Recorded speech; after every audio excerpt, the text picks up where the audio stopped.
The moment I stopped trying. Another argument, one of many lately. It started over something trivial.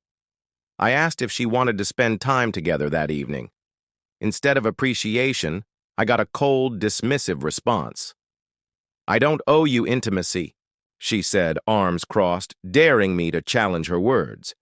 At first, I thought I misheard. "What?" I half laughed, half nervous. She didn't flinch. "Just because we're married doesn't mean I owe you anything." Her words hit like a punch.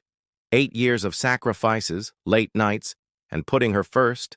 Now she was making it clear that my needs didn't matter. I wanted to argue, to explain how rejected I felt. But instead, I just stood there, staring at the stranger my wife had become. That night, I barely slept. I replayed our conversation, wondering where things had gone wrong. Had I missed the signs?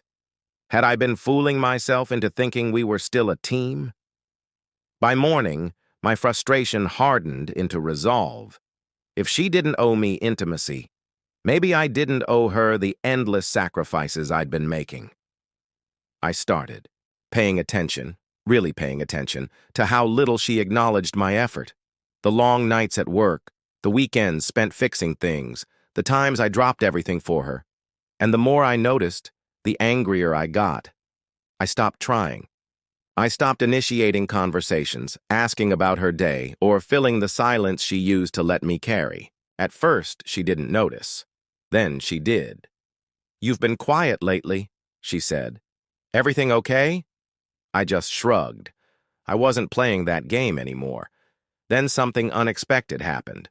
She started trying. Small things. Bringing me coffee.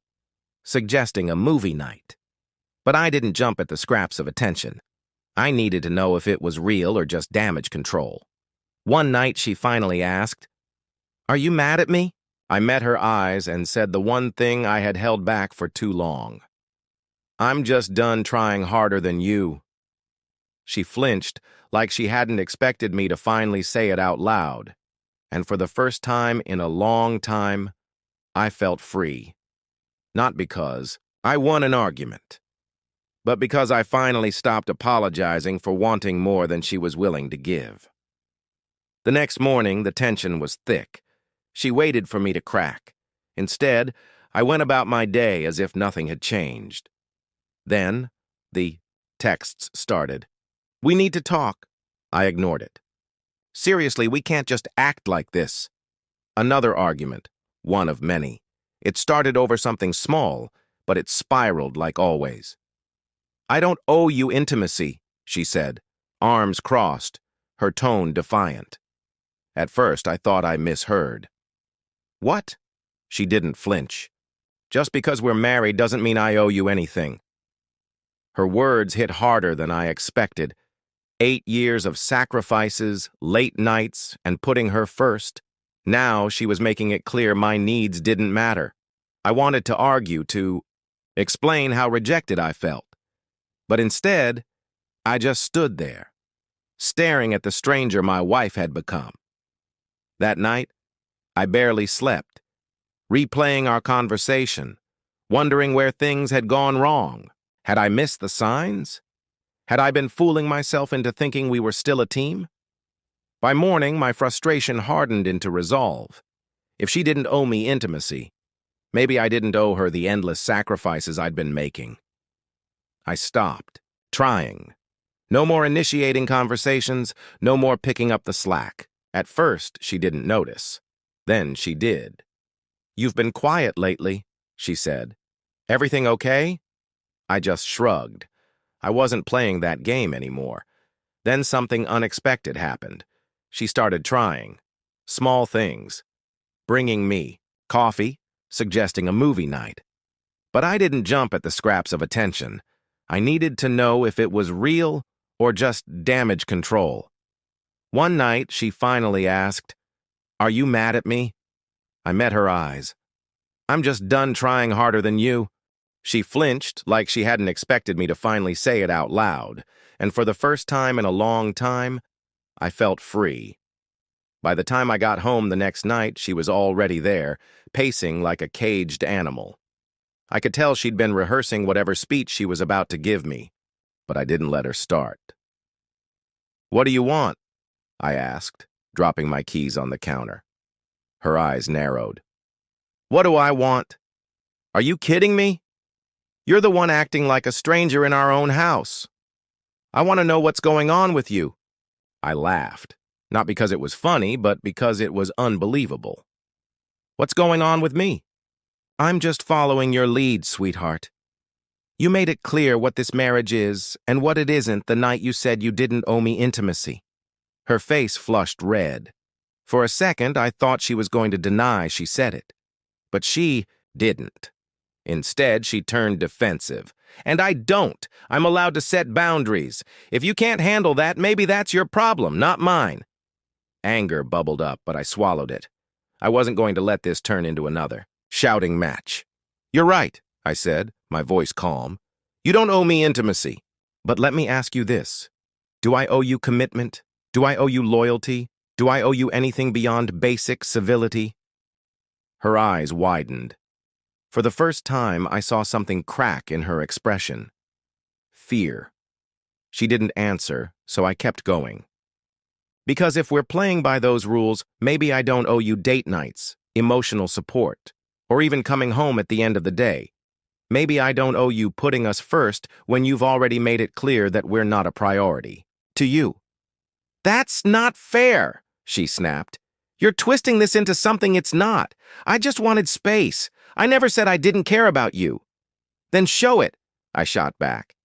Because right now, all I see is someone who wants the benefits of a marriage without putting in the work. Silence. She looked like she wanted to say something, but the words didn't come. I waited, giving her a chance to fight for us. To prove me wrong. But she didn't. Instead, she sank onto the couch, burying her face in her hands. "I don't know how we got here," she whispered. Neither did I, but all I knew was that the woman sitting across from me didn't feel like the same person I married. And maybe I didn't feel like the same man anymore either. Instead of sitting down and comforting her like I used to, I turned and walked away. For the first time in a long time, I wasn't going to be the one to clean up the mess. I didn't. Go back into the living room that night. I let her sit there on the couch, alone with her thoughts, while I locked myself in the guest room, my new space. It wasn't a dramatic statement or a ploy to get her attention. It was just me drawing the line. Over the next few days, we barely spoke. We moved through the house like strangers, avoiding each other except for the occasional brush passed in, the kitchen. She tried to restart the conversation a few times, but I shut it down every time. I wasn't ready to talk. Not yet. Instead, I spent that time figuring out what I wanted. I thought about whether I could keep living this way, trapped, in a marriage that felt more like a contract than a relationship. I thought about the years I had poured into us and whether any of it still mattered. But most of all, I thought about myself, who I had become in this marriage and who I wanted to be moving forward. It didn't take long for me to realize that I didn't like the person I had turned into. I was tired. Tired of giving more than I got. Tired of chasing affection that should have come naturally. Tired of fighting for something that felt broken beyond repair. That's when I made my decision. One evening, after another day of silence, I walked into the living room. She was sitting there with her phone in her hands, pretending not to notice. Me. But I could tell by the way her shoulders tensed that she was waiting. "I can't do this anymore," I said. Her head snapped up, eyes wide.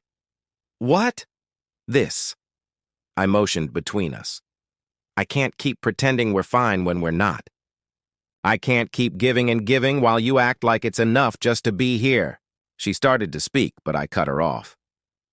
"I'm not angry anymore. I'm not even hurt. I'm just done." "So what? You're leaving?" she asked, her voice cracking. I shrugged. "Maybe. Maybe not.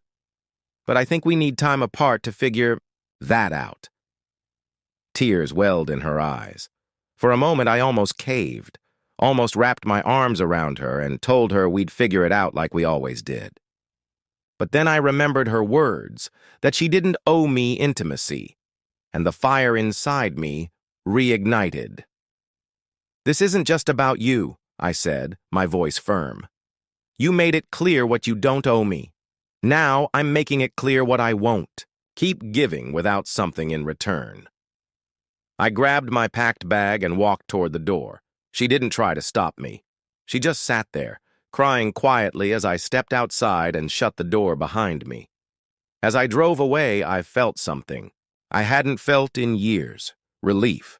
Not because it was over, but because, for the first time, it finally felt like I had a choice.